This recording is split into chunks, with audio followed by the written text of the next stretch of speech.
So 2 years ago, I made my first ever gaming room setup, and that video currently has over 5 million views. Now, we recently moved to a new house, and this setup that I'm about to build from scratch, I'm hoping will blow your mind and leave you speechless. So without further ado, let's begin. The first project I'm going to be tackling is coming up with the DIY RGB dual channel desk mod. I did a ton of research, and if you're wanting anything 80 inches or above for a sit-stand desk, your options become very limited. I ended up going with an 83 by 30 inch desk from a company called Vivo. They were one of the few companies that checked every box I was looking for, which was an all-white option for both the table and frame. I wanted a thicker 1-inch top compared to the standard 0.6, and if anyone else wants to try doing what I'm about to do themselves, I didn't want this to be outrageously priced. And Vivo is one of the most affordable options when it comes to office products. For example, the 60 by 24 inch sit-stand table is currently going for $239, with the all-black variant priced at $199. They also have a huge selection of monitor arms and other accessories, so make sure to check them out if you're in the market for upgrades. Now you're going to see near perfect cable management all throughout this video, and that starts right here. And I will be going for an all-white setup, so that means every black cord gets wrapped and any possible loose wire will be secured to the underside and out of sight as best as possible. Even though there will be a lot more cords here shortly, we're off to a great start. Next, I went to my local hardware store and got a couple different molding trim pieces that I think might work for what I'm envisioning. I went home and used my miter saw to cut them at 45-degree angles and then attach them to my desk using some extremely sticky double-sided tape. I've used this before in a lot of projects and it's always held up great. The most challenging aspect of this part is just cutting the pieces to the exact size needed so you get tight corners without any major gaps. However, if it's not perfect, you can always hit it with some caulking after, but ideally you want the angles to be butted up against each other as close as possible. Once that's done, I'll be adding some more double-sided tape and attaching the flat trim pieces like I'm doing now, and I'll go over here shortly exactly what I'm trying to do. For this project, I'll be using some of my favorite spotless diffuser channels from a company called Musada. This is their U108 profile, and the nice thing about these is you can cut them down to size or the angles you need. Just make sure to wrap the area with tape to help prevent the diffuser cover from getting ripped out while cutting. Now, as far as my thought process, let's pretend this piece of wood is the desk. I could just attach the aluminum profile directly to that and call it a day, but A, I've already done that in a previous project, and B, I don't want to see the aluminum because I think it takes away a little bit from the overall clean aesthetics I'm going for. This is where the first PVC molding piece comes in. However, if I attach it just like it is, the diffuser channel is a little bit too far back and the overhang would block some of the light. I also knew from the beginning I wanted dual channels, and if I did it this way, I wouldn't have room for the second. This is where the other PVC piece comes into play. By attaching this, it solved both problems. It pushes the profiles out the perfect distance so just the white diffuser is exposed while hiding the aluminum, and it creates the perfect amount of space for me to add a second channel. I'll be getting these secured using the same double-sided sticky tape, and just like before, this took a lot of trips to the miter saw to take off small increments to ensure a snug fit at the corners. Any sort of gap is going to lead to light leak and it won't look as cool when finished, so really take your time on this step. For the bottom section, I tested things out with the profiles butted up close to each other and then again with a small gap, and I personally like the look with the small space in between. I like that I can clearly see there are two separate channels because when they were pushed together, they blended in and looked like it was one solid section. I'll zoom in close so you can get a better idea of how it's coming together. You don't see any aluminum and it almost looks like the desk was built this way. And on the corner, the 45-degree miter cuts came together near perfectly. Now I did think about coming up with something to fill in the gaps since the desk has rounded corners, but besides me not having the best tools to accomplish this, I thought it might actually come in handy to have a little space available in case down the road I need to run wires from something on top of the desk to underneath. One other thing I'll point out is that if anyone's skeptical about using the double-sided tape, I pulled out my Brad nail gun, and this would be another way, at least for the top profile, that you could reinforce the setup to make it more permanent. Moving on to the legs, and I'll be attaching one channel to each side of both legs. And going back to this desk checking every box, you need to make sure that when the desk goes up, that the part you're attaching the diffusers to also goes up. For example, here's a different sit-stand option that wouldn't work because the diffusers would remain stationary at the bottom, and as the desk goes up, the wires would rip off. Now, I actually already made a dedicated video on just this desk build that you can check out if you're interested in the full details, but for the sake of time, I'll go over the key points. I'm using some individually addressable cob LEDs from BTF Lighting for both the two upper profiles and the channels on the legs. I'll be soldering my own wires to the beginning, which will help with cable management because I can then place the controllers wherever I want and run the wires to wherever they are. I'll be running the LED strips and the diffuser channels around the perimeter, and this is always one of my favorite parts when things are starting to come together. But it's always a little shocking when you see just how many wires something like this results in. And going back to my cable management, I'll leave links in the description to my favorite clips and tools that I always use in my builds to make everything disappear. Now to control the lights, I'll be using some of my favorite WLED plug-and-play controllers from Buildout and from Maher WLED. So again, watch the full video I made if you want the complete breakdown, but we're definitely off to a good start. There's 3 power supplies, 4 controllers, 36 loose wires, a power strip, a couple soap boxes, and there's not a single thing out of place or hanging down. But with this complete, it's now time to move on to the next part of our build. Now, some people will go into a project with a concrete plan, but I'm more of a try stuff out and see how it looks type of guy. In this area right here, I'm going to start by building a frame made out of some 1x2 inch pieces of wood. It's not going to be bearing much weight, so I'm only worried about finding one stud in the horizontal pieces. And in order to sink the screws below the surface, I'm pre-drilling a shallow hole using a Forstner bit. Once I have the first layer on, I'm going to be doing the exact same thing and putting 2 more pieces of wood on each side. So essentially, we're building a frame that will jet out about 3 inches from the wall. Next, I made a quick stop at IKEA, which is fortunately not too far from where I live. I have a couple ideas that I want to try out using some of their stuff that I've yet to see anyone ever do. It could be a complete disaster, but that's part of the fun.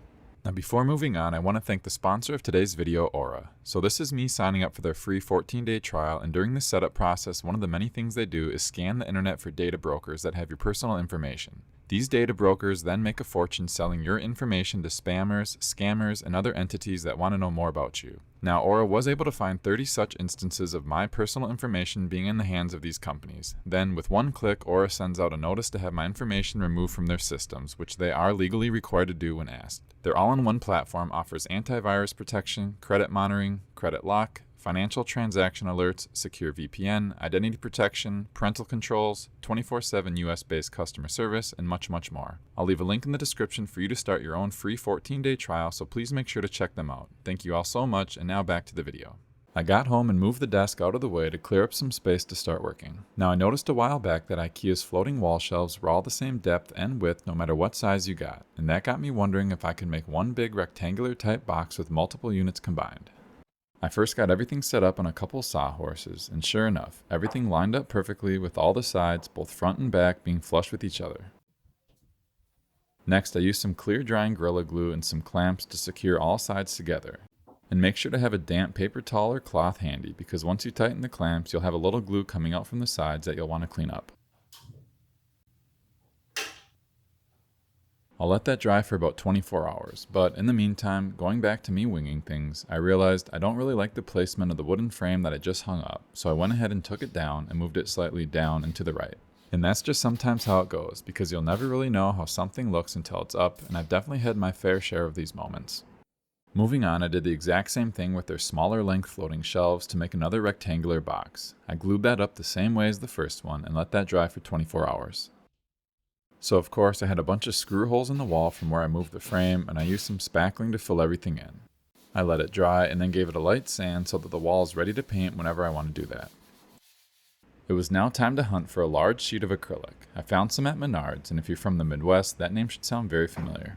And I will say, if you can find already frosted acrylic in this type of size for a reasonable price, please let me know, because it would have saved me a few steps. But as it stands, this stuff is clear as glass, which means we have to frost it ourselves.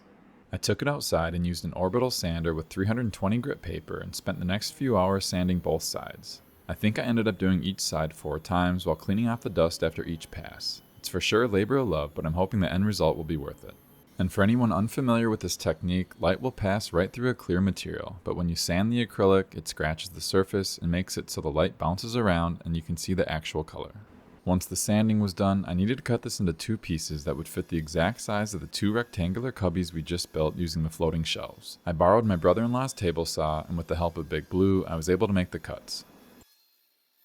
I rinsed them one final time with a hose to get off any remaining dust, and I thought this was a cool shot being able to see how it's clear, but as it dries, it gets cloudy, which will hopefully act as a great diffuser in our build. Next, I cut some more 1x2 inch sections of the wood to perfectly match the perimeter of the square cubbies that we built. And this will all start to make sense here soon, but as I'm looking at the back, the space between the edge of the wood and the edge of the white shelf is a little too close. I need more space for what I have in mind, so it's back to the table saw to cut off small sections from each of the long pieces and cut all together new pieces and trim those for the shorter sections to again perfectly wrap the perimeter. So with the now thinner sections, you can see there is a little bit more space, which is exactly what I wanted. I'll then be taking these same pieces of wood that we measured to fit the cubbies and screwing them into the walls. This was pretty simple to do, with the most time-consuming part making sure everything was level. I also used the same Forstner bit to sink the screws into the wood to make everything flush and to help avoid any splitting, since I cut these sections somewhat skinny. And there's really no precise location I'm wanting these to go, so I'm just putting them up to where I think might look good once everything is said and done. Now, one of the things that separates a good setup from a great setup is how well you're able to hide wires and cables. I'll be using a 3/4 inch Forstner bit to drill a hole in the sheetrock to where I know I'll be needing to feed some wires into, and I'll have them exit right above the baseboards. I've learned from experience that hiding cables makes a huge difference, and it's absolutely something I'd recommend doing if you're trying to create the best looking setup possible. I'll be doing the same thing on the other 2 frames that I have set up in the room, so I'm ready for when it's time to install the LEDs. And for this awkward space under the overhang of what I can only assume to be some vent work, I'll set up just a normal floating shelf since I have a fun idea on how I want to light up this dark area.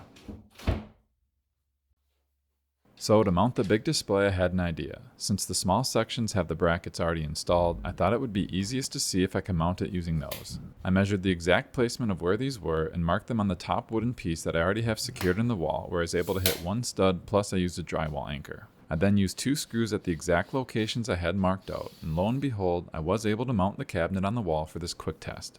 I was super happy that my idea worked, and now I can take it down and continue with my full plan, and that of course will involve lots of custom LED lighting. BTF became the first company to offer the incredible 12-volt SK6812 individually addressable LEDs on Amazon. And even though these just came out, I already used them in a video I recently did on how to install and set up motion activated lighting on your garage that turned out amazing. So these were again the obvious choice for this project.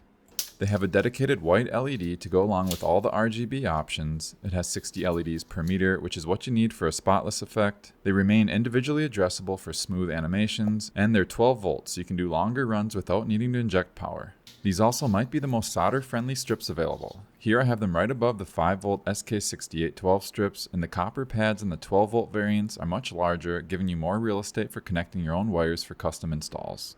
Next, I'll be going over what I'll be doing to prep the strips. I'll first take out my all-in-one soldering kit, and if you're curious on what this is or how to get it, I'll leave a link in the description you can check out. I'll be cutting off the first LED and then applying some solder to the 3 copper pads on the strip. And using this USB-C battery pack to heat the iron, it can get up to about 700 degrees Fahrenheit. But for stuff like this, I'm generally keeping it at about 600 degrees. I will mention though that the kit comes with lead-free solder, but I still prefer my leaded solder, and this stuff from Kester is the best I've ever used.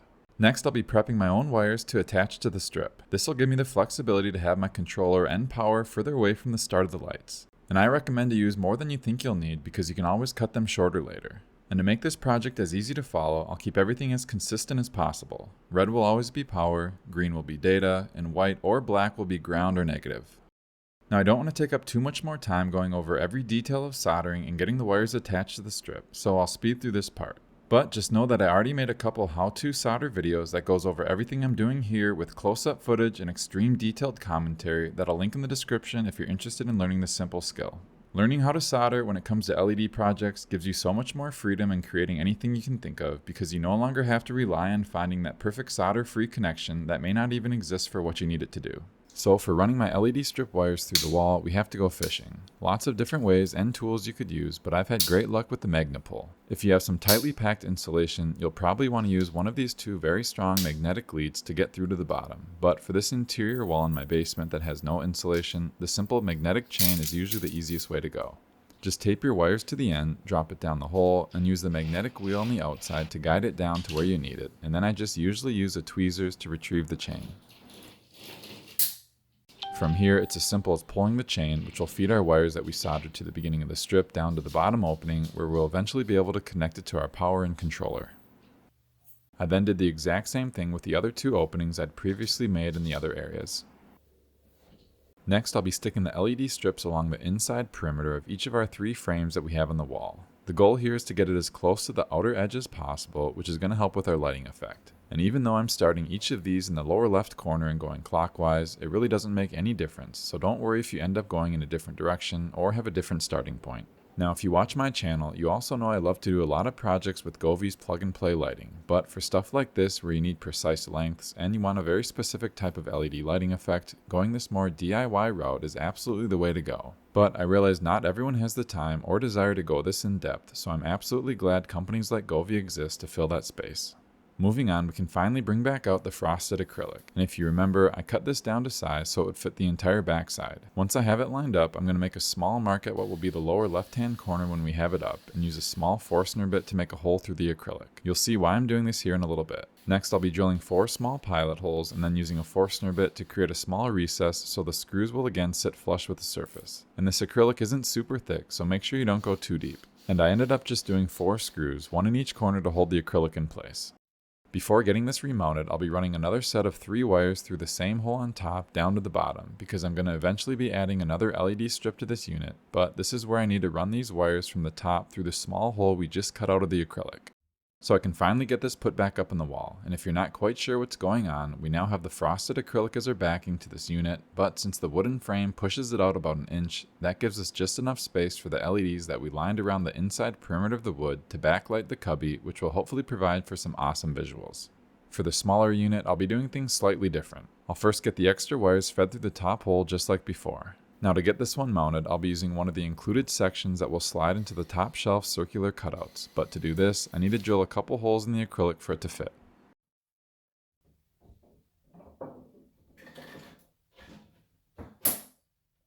Since that looks good, I'll get the acrylic secured the same way using the 4 screws, 1 at each corner, like I did on the first one. Next, make sure the black mounting hardware is perfectly centered on the top piece of wood and get it screwed in. Now I also did the same little cutout on the acrylic at the bottom left side so I can feed the additional wires through, so after that's done, it's time to slide things in place, and thankfully, this mounting method also appears to work well.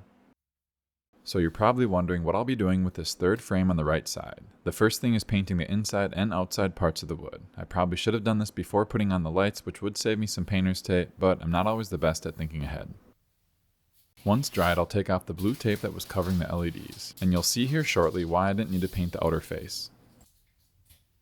One of the items I picked up at IKEA was their pegboard. This requires a simple bracket to be screwed into the wall like I'm doing here, and then the actual board can be secured into part of the bracket. Next, I got some 4-inch wide MDF trim pieces that I cut down to size that I'll be putting together in a picture frame type look to cover the exposed wood pieces. I'll again be using the Forstner bit to sink the screws since I'll be covering these holes up to give it a clean finish. When everything's in place, it really does give it a polished look, and I'm excited to see how it'll turn out with the lights on. Now if you remember, I ran some extra wires through the acrylic, and it's time for me to get those attached to some more LED strips. I'll again be using the same 12-volt SK6812 LEDs, which will keep everything easy when it comes time to choose a controller and power. I'll then be doing the same thing on the other unit with another roll of the SK6812 LEDs. And this is another great example of how this portable soldering kit comes in handy with stuff like this. So for these new lights, I'll be sticking them on the outermost part of the inside edge on each of the cubbies and working my way around clockwise. Doing this will allow me to choose between backlighting things I have displayed or lighting them in the front or both at the same time. I like having options, and this will give me the best of both worlds. And here's a closer look at what I just did so you can get a better idea of what I'm trying to do. So to save us from spending more money on diffuser channels, I'm going to try going about hiding these currently exposed LEDs in a different way. I'll first be lining the entire perimeter of these cubbies with that double-sided sticky tape I used on the desk. And ironically, I'm going to be using the same flat trim piece that I used on the desk to frame this in and overlap the edge and hopefully conceal the LEDs enough to where they're not visible from the front. I'll finish up the other wall unit and then zoom in so you can see what effect this has on hiding those inside perimeter LEDs. Now if you've been paying attention, you know that we still have the ugly wooden frame pieces exposed in the back. I'll use some more trim pieces and the same sticky tape to cover these up. This is going to obviously make it blend in better with the wall, but it's also going to cover up any light leak that there might be out the sides of the frosted acrylic panels that we installed on the back side, so this step is taking care of 2 problems at once. Moving on, my idea to light up this shelf and provide what will hopefully be a special component to this oddly shaped corner area is to run some LED diffuser channels up and along the top area here. I'm using Muzada's brand new U109 spotless channels here compared to the U108s I used on the desk. These new ones are slightly wider and they let a little bit more light through while still remaining spotless when using 60 LED per meter strips or more. And these can be cut the same way with the miter saw, but again, make sure to use the tape technique before cutting to avoid the diffuser getting ripped out. To get these mounted, I'll be using some large 3M command strips, but they do come with mounting brackets if you feel more comfortable using those. I'll be doing dual channels side by side going up and around the corner and almost all the way to the end of the back wall area. And this is another part that I'm kind of just going off of a hunch, since in my mind I think it should look cool. For cable management, I'm not entirely sure on what I'm going to be doing yet on that front, but for now I'll be using some cable concealer tracks to hide the wires until I get a game plan together in this area. These work great because I can just drill out an area on the back side and then line that up with the holes where the wires are coming out of and get everything neatly hidden. Now I've been working on this gaming room for a couple days and I can tell my energy is fading, but I'm about to get a huge boost of motivation because my new PC just arrived. So for a little background, I did a ton of research on pre-built PC companies out there because quite frankly, you want to stay away from a lot of them. But after doing a bunch of digging, reading lots of forums, I came across Flying Phoenix PCs and they were super excited to team up with me for this build. Now the reason I went with them, and this is not an error or a glitch, is the fact that they have a perfect 5-star rating on Google with over 450 reviews. And after reading through a lot of the comments, everyone seemed to have had the same great experience dealing with them as I did. So if you're in the market for a PC for gaming or editing or anything else, make sure to check them out as they have options to fit any budget, and clearly they care about their customers. Getting things opened up, and they have the GPU packed separately from the PC, and I'm glad they do this, considering this white edition 5080 that I went with cost more than my first 2 cars combined, which is crazy to say.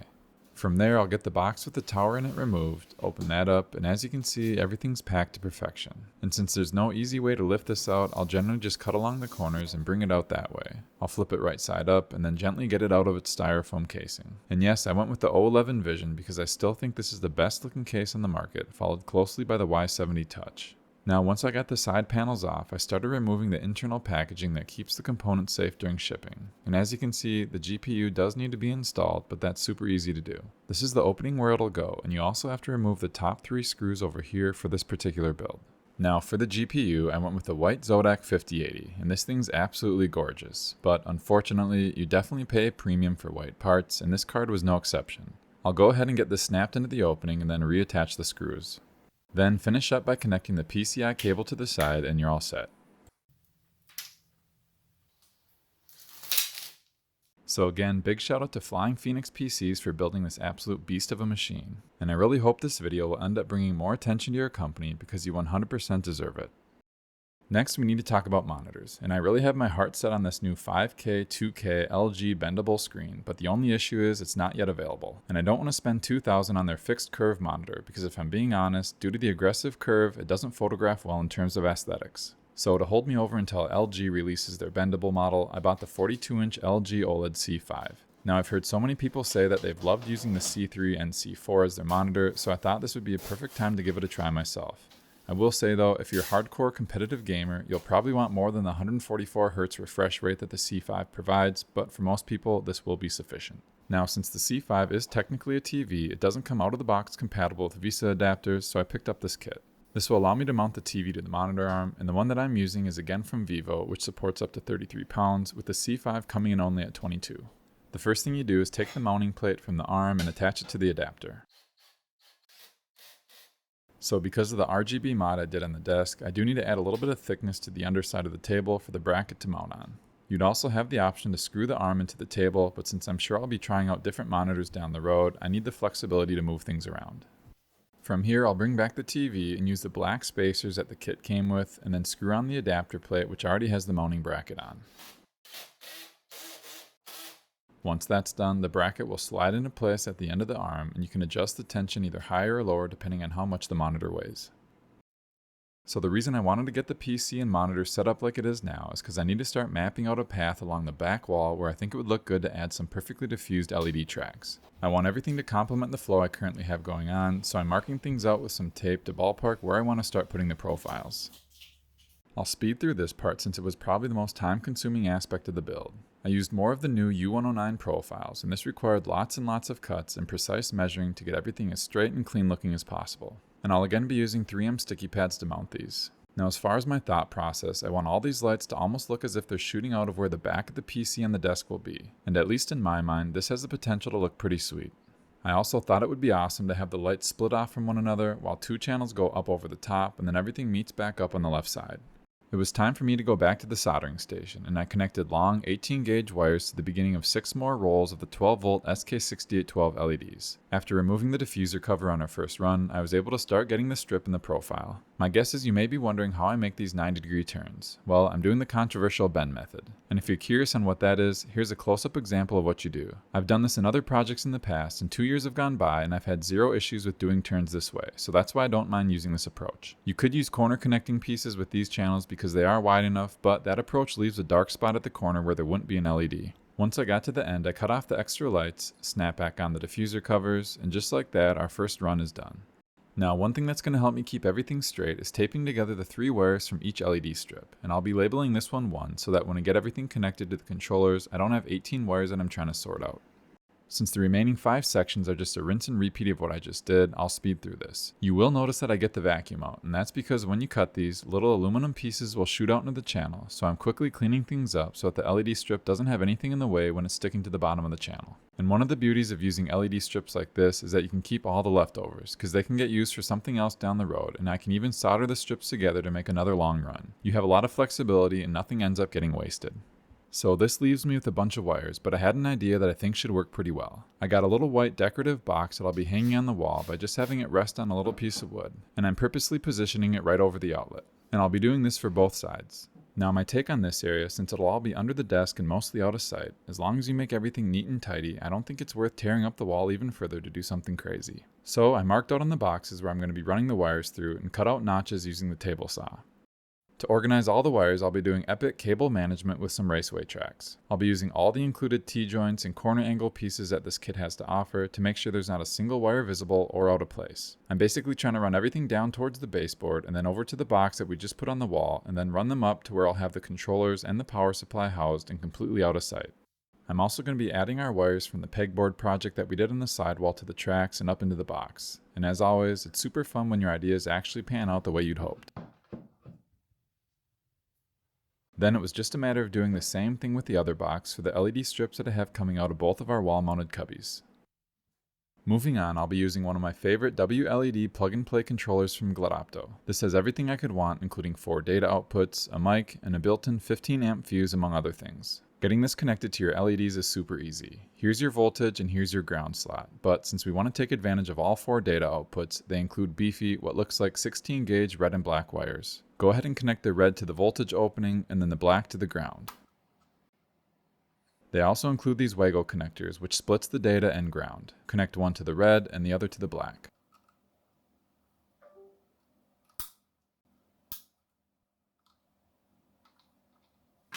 Now to make this as easy to understand, let's pretend at the end of each of these 4 groups of wires is where I have one of my SK6812 strips connected. And when I soldered the wires to the strips, the red was always connected to the LED strip's voltage pad, the green was to the middle data, and my white was to the ground. So all I have to do is connect each of my green data lines coming from the LED strip to one of the 4 data openings on the Buildout controller like I'm doing here. And it doesn't even matter what order they're connected in, since you can change that all in the WLED software.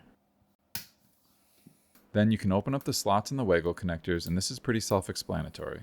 All my red voltage wires from each LED strip will go into one of the openings that's connected to the voltage Wago, and again, it makes 0 difference which slot you choose. Then all my white ground wires from the LED strip go into the Wago that's connected to the ground on the controller.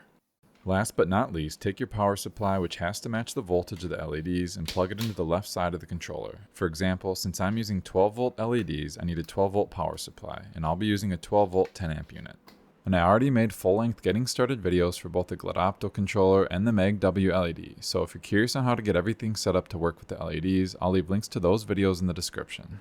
Now, since I have a total of 7 LED strips coming into this box over here, I'll be using 2 of the controllers and 2 power supplies, while over here I'll only need 1 controller and 1 power supply since there's only 4 strips. Next, I wanted to quick clean up the pegboard frame. I bought some white circle stickers to cover up the screw holes to make those disappear, and then I did a little caulking on the corners to fill in the tiny spaces in between the joints. From here, I'm going to start moving the desk into place, but first I'll be wrapping the visible cables from the monitor in white mesh sleeves, and then I'll be putting the PC back into its spot. And I'm absolutely loving the position of the starting point for all the LEDs, because from this vantage point, they look like they're all coming from the back side of the PC. So arguably, one of the most important parts of a setup is going to be where you sit. This is a Libernovo Omni, but I refer to it as a $7 million chair, which I'll tell you why here shortly. This has, without a doubt, been the most anticipated and hyped chair in recent memory, and I'm happy to report that the hype is very much real. I'm 6 feet 4 inches tall and 200 pounds, and this is able to adjust to fit my large frame. I did make a dedicated review of this that you can check out, but the highlight for me has to be the back support area. The entire frame is able to adjust and move along with you better than any other chair I've tested. And when you recline, watch how everything's connected, so as I go back, the neck rest pulls in to stay at the same level as my head, and the armrests automatically slide back to stay with you. And here's another angle of everything in motion as you lean back to help keep you supported. Now this also comes with a rechargeable battery because you can use the buttons on the left armrest to adjust the lumbar support. And everyone's body is different, so being able to find that perfect spot that works for you is crucial. So the reason I call this the $7 million chair is because at the time of filming on Kickstarter, it's raised over $7 million in orders, which is absolutely crazy for anything, let alone a chair. But like I said, the hype is real, so if you're in the market for something new, check out the link in the description. Now I'm absolutely going to be adding some LEDs to this thing. I picked up these new, extremely narrow, individually addressable cob strips from BTF Lighting. Because I want this to blend in as best as possible, I'm going to be soldering my own 22 gauge white silicone wires to this strip. And to get these soldered, you have to actually flip the strip over and peel back the sticky backing to get to the copper pads. These are much smaller than the SK6812s, but the 22 gauge wires were small enough to fit. Now I did try seeing if I could tap into the power pack that's already built into the chair, but for whatever reason I wasn't able to get that to work. So I picked up this small battery pack which I'll use instead. Now this is a perfect project for the Maher WLED controller. I ended up making 2 different strips of lights, and the openings on the controller were just big enough for me to twist the 2 wires on each strip together and combine into one. This will be splitting the voltage, data, and ground into 2 identical sections, so both my strips will be doing the same thing at the same time. On the chair, I'll be putting the first strip on the back starting at the bottom and working my way up, and this is going to be the best place for this since it's all one piece and everything will still be able to move and adjust without ripping wires off.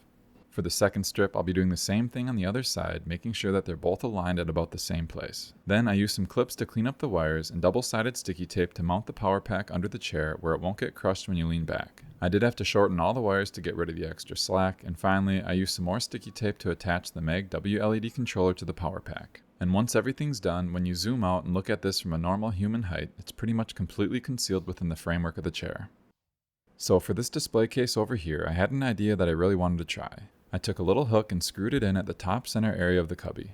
Next, I bought some invisible hanging wire that has a max 4-pound weight limit. Now you may think I'm crazy about LEDs, but I promise you, my #1 hobby is basketball.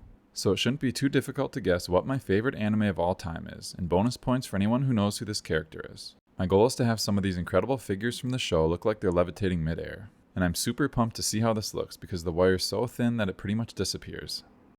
So with that, you guys have officially made it to the end. And one thing you might not know about me is that 4 years ago, I'd never used a table saw before, I had no idea what an LED strip was, I would have assumed soldering meant laying down grass, and I had no filming or editing experience. So I hope this video will inspire people to try new things, be creative, and realize that the process is part of the fun and what you'll remember most. Thank you all for watching, and I hope you enjoy the final results.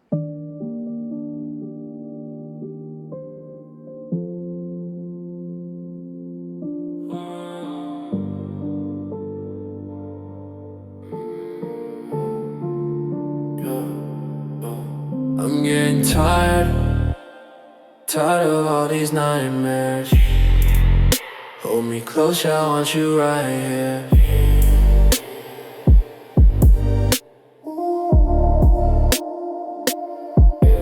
I'm getting tired of all these nightmares. Hold me close, yeah, hold me till I'm not scared.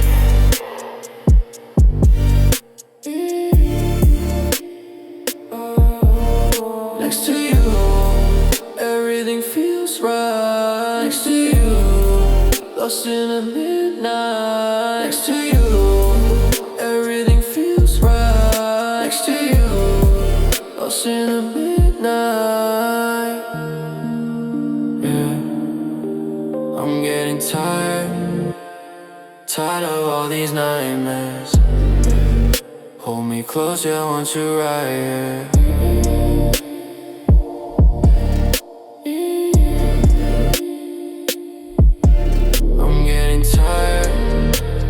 Tired of all these nightmares. Hold me closer, hold me till I'm not scared.